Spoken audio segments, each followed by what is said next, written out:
Good morning, distinguished guests, ladies and gentlemen. It's a complete privilege to be here having an opportunity to speak at McGill, and I'm very grateful for that. Thank you. Also very happy to be involved and supporting Change Nation. You've heard Paul speaking, and I think we're all agreed that Paul has a very challenging and a very inspiring worldview. He comes at things from a particularly thoughtful perspective.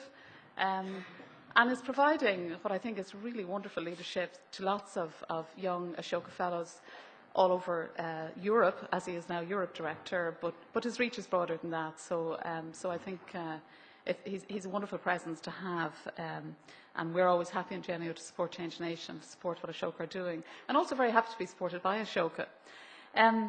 I arrived here on Wednesday, and this is my first foray into McGill, and I found the papers fascinating. Of course, I quickly realised that it's not just the papers that are important. Socialising is very important too, and there is as much to be learned, at least, I think, from the social aspect of McGill as there is from the papers. So though I arrived with a briefcase full of important tasks in a very task frame of mind, I quickly realised that participating socially was absolutely critical, and I was reminded of somebody who said that if you keep your head when all about are losing theirs, that you clearly don't understand the situation. So I joined in and have been joining in since. I'm going to talk a little bit about the process of collaboration. I'm going to link back to something we were talking about last night, which is public service reform, public sector reform, and we also were focusing on this on Wednesday morning with Robert Watt and Paul Harron and Patricia King.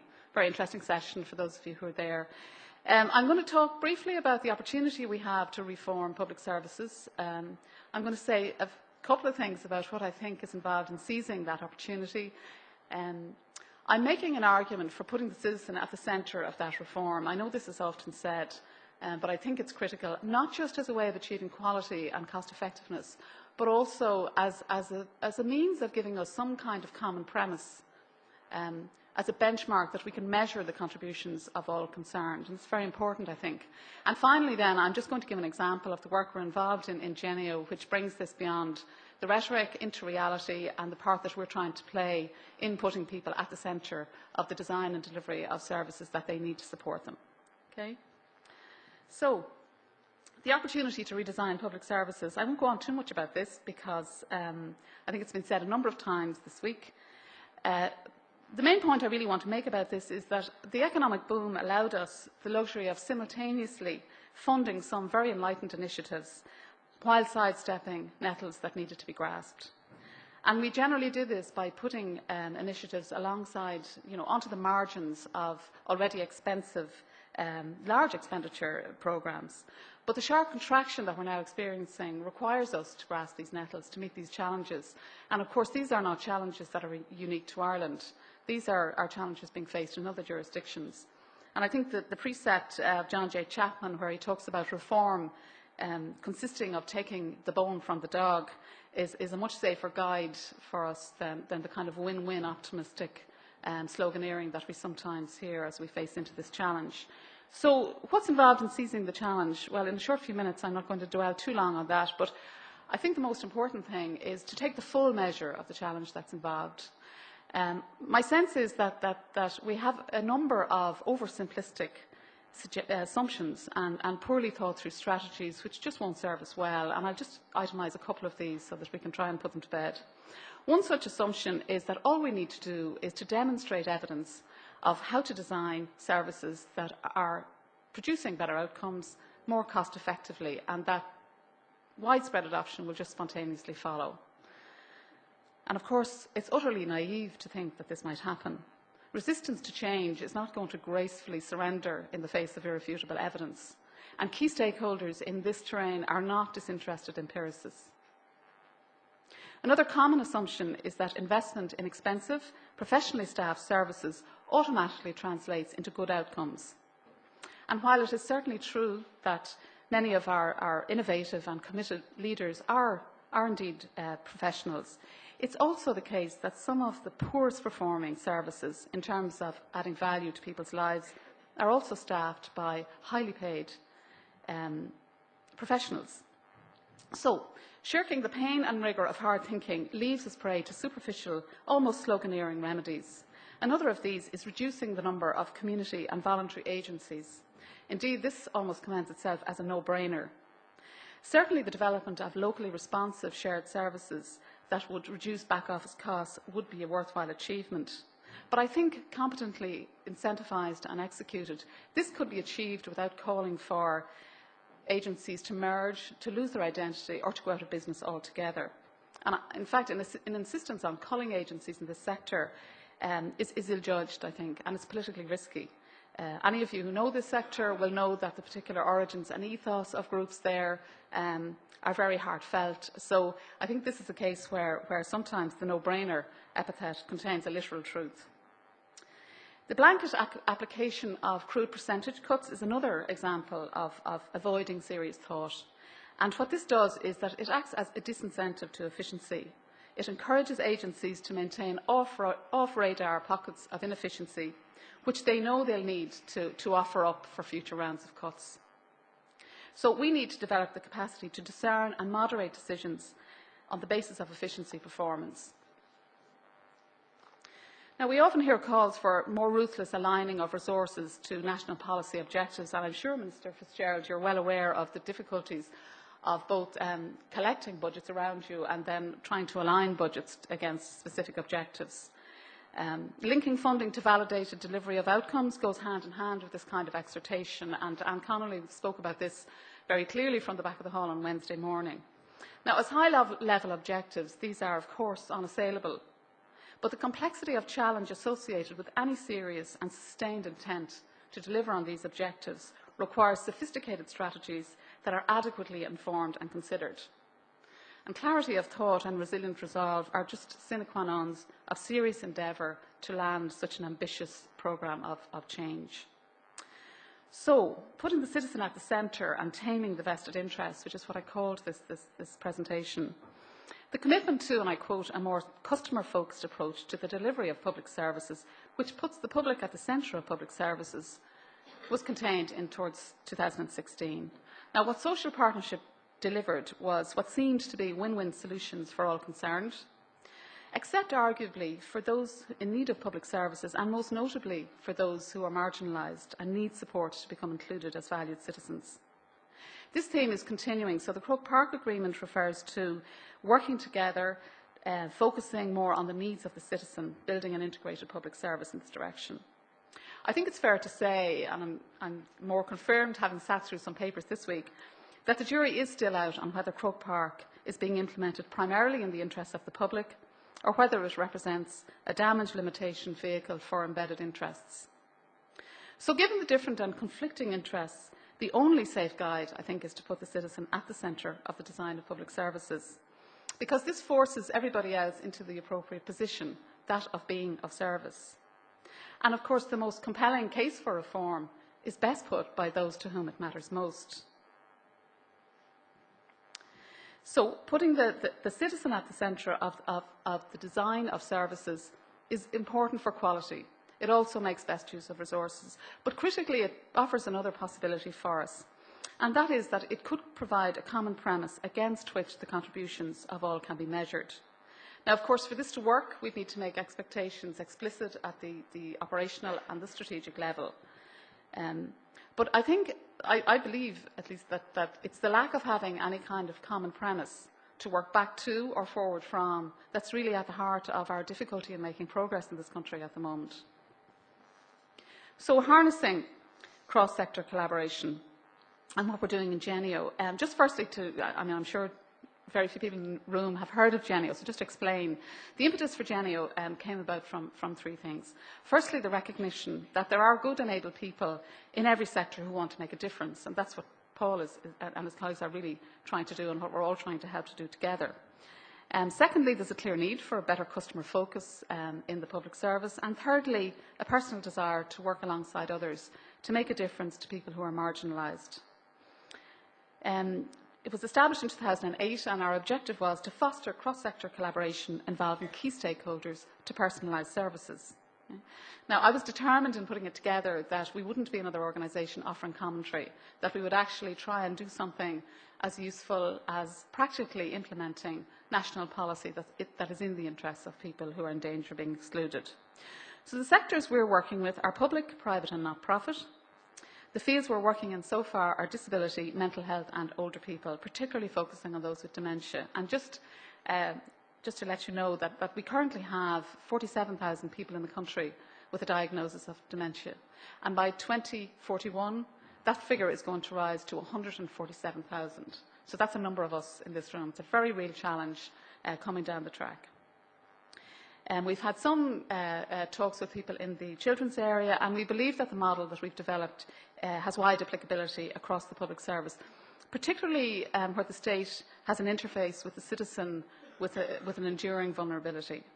So what we do is we act as a catalyst to reconfigure resources, to put citizens at the centre of the design and delivery of services.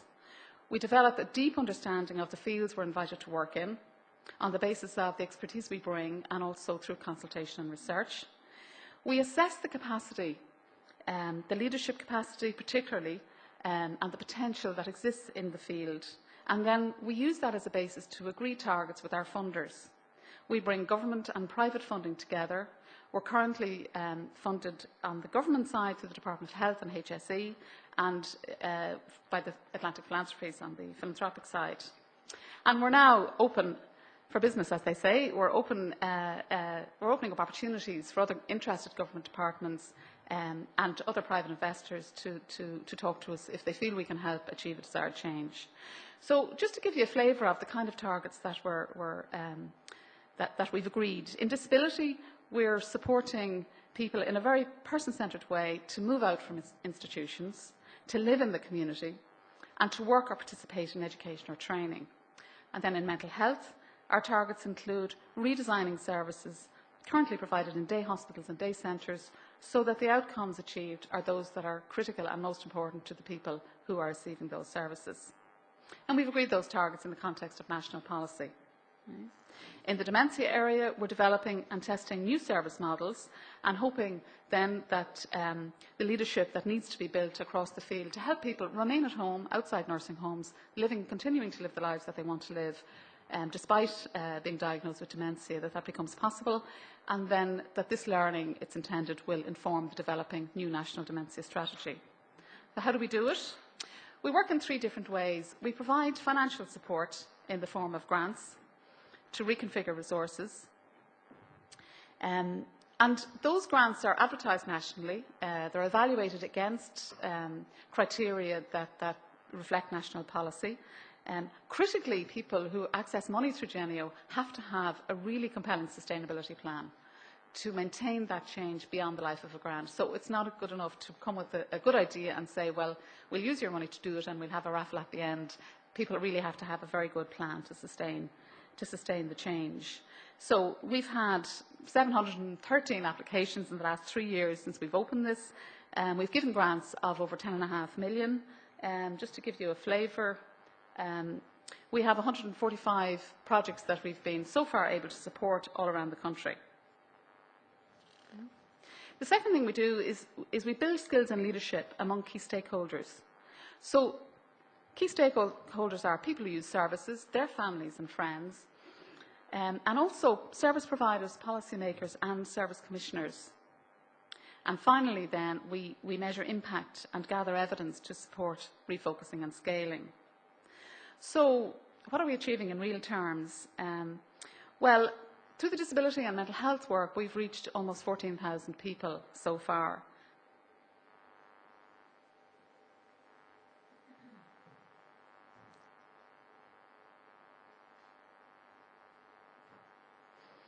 I won't go into this slide in detail, but that just gives you a little bit of a breakdown of the kind of things that are happening within that group of 14,000. And then, of course, there are hundreds more who are in line to be helped through the dementia work. What we're really aiming to do is not have comprehensive coverage here. It's really to demonstrate enough good work so that momentum builds and then becomes self-perpetuating. So what's involved in cross-sector collaboration? And Caroline was very nicely commenting on process there and being a process entrepreneur.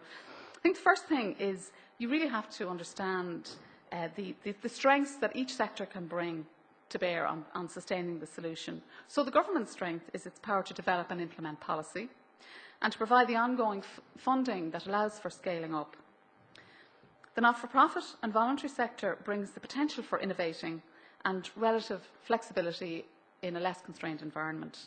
The private investor or the philanthropist brings goodwill and, crucially, funding. Also, organisations like Atlantic and Declan Ryan's One Foundation bring an additional rigour because they insist on measuring outcomes. So this kind of clarity doesn't leave any hiding place for fuzzy, long life, hard to measure objectives.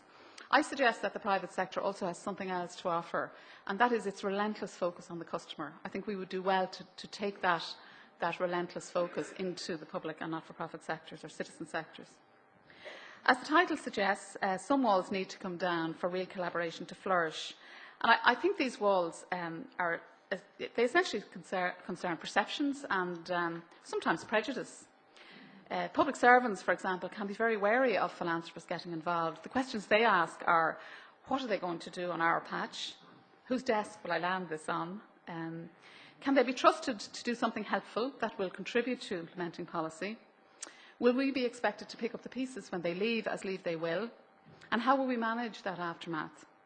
Public servants might regard not-for-profit or citizen sector organisations as sometimes helpful, potentially troublesome, not entirely house-trained. Private philanthropists might view public servants as ineffective, slow to act, and economically protected. They might view people in the not-for-profit sector as muddle-headed do-gooders, dedicated and compassionate, but perhaps as losers that couldn't really make it in the cut and thrust of the real world in which they live in. And those in the not-for-profit sector can view public servants as being more focused on protecting the interests of the state rather than on safeguarding its citizens.